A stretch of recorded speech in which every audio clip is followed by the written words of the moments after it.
Non ho più la stessa riverenza verso la società che avevo una volta. La stessa cosa per quanto riguarda il governo. Capisco la necessità di quest'ultimo naturalmente, ma non fino a questo livello di adorazione. Credo che sia un male necessario finché l'uomo non può essere giusto e giusto con i suoi simili, senza leggi o legislatori che vincolino la libertà di ogni individuo. Questa società dell'amore e dell'ammirazione reciproca, per come la vedo io, è irraggiungibile senza Dio. La società dei miei sogni sarebbe davvero il paradiso in terra. Brown paper bag blows down an empty street. The bag contains air, dirt, and an odor of nothing.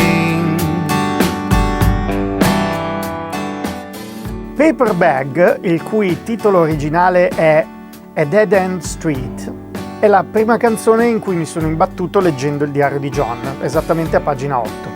Tanti anni fa avevo visto un cortometraggio animato nel quale un sacchetto di carta veniva portato in giro per le strade deserte di una città. Will it be saved and used, or will it blow on and on? It will often stop, for how long?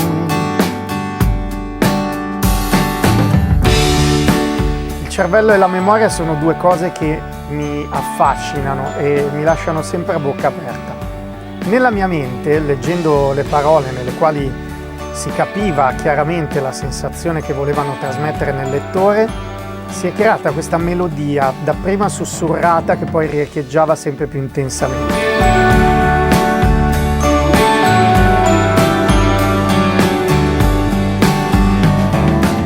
Non ho usato il titolo originale della canzone perché quella domanda, una strada senza uscita, aveva a mio avviso una rassegnazione che era difficile da digerire così, in partenza, e probabilmente per l'autore lo era ancora di più. I'm a bag of candy, or a bag of clothes, or a bag of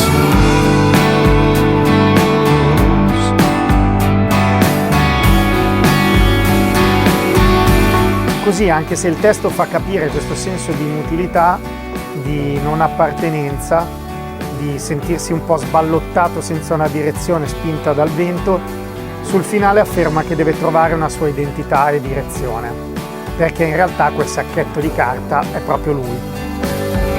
Signed a paper bag.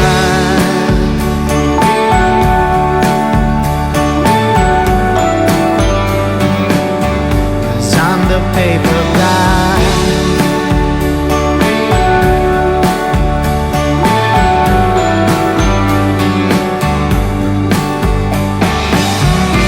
Dopo aver ricevuto il benestare definitivo, comincio a pensare agli strumenti che mi piace ascoltare nei dischi e ai musicisti con i quali avrei voluto condividere questa avventura.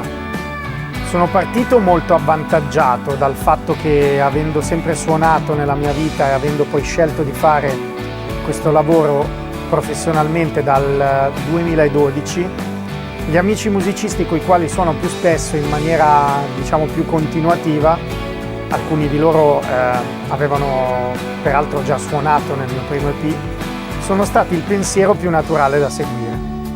Quando si ha la fortuna di lavorare con persone preparate e professionali, tutto diventa un po' più semplice, perché ognuno dei musicisti coinvolti ha potuto ricevere, grazie al lavoro di preparazione dei brani che è stato fatto, le tracce della preproduzione.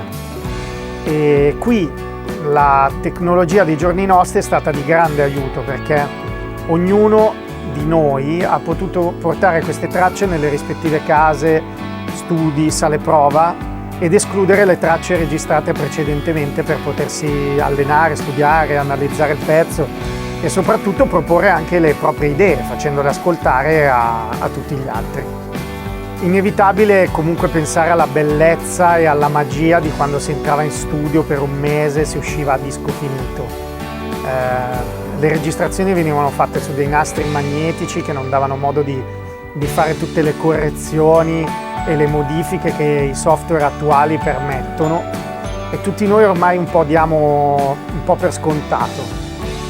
Non si correggevano intonazioni o stecche, si ricantava la parte o il pezzo intero. Oppure se sbagliavi un fill di batteria o un assolo, lo rifacevi. Altri tempi, altri modi di concepire la musica, altra qualità di arrangiamenti e scrittura, e anche altri modi di poterla ascoltare, o dal vivo o acquistando il disco, e non scaricandola o ascoltandola tramite le applicazioni sullo smartphone. Adesso però la smetto perché mi sento sempre più vecchio a ogni parola che sto aggiungendo. Però la verità è che questo lavoro, i cui testi sono nati in quegli anni, tecnologicamente scarni ma meravigliosi, abbiamo scelto proprio di realizzarlo così.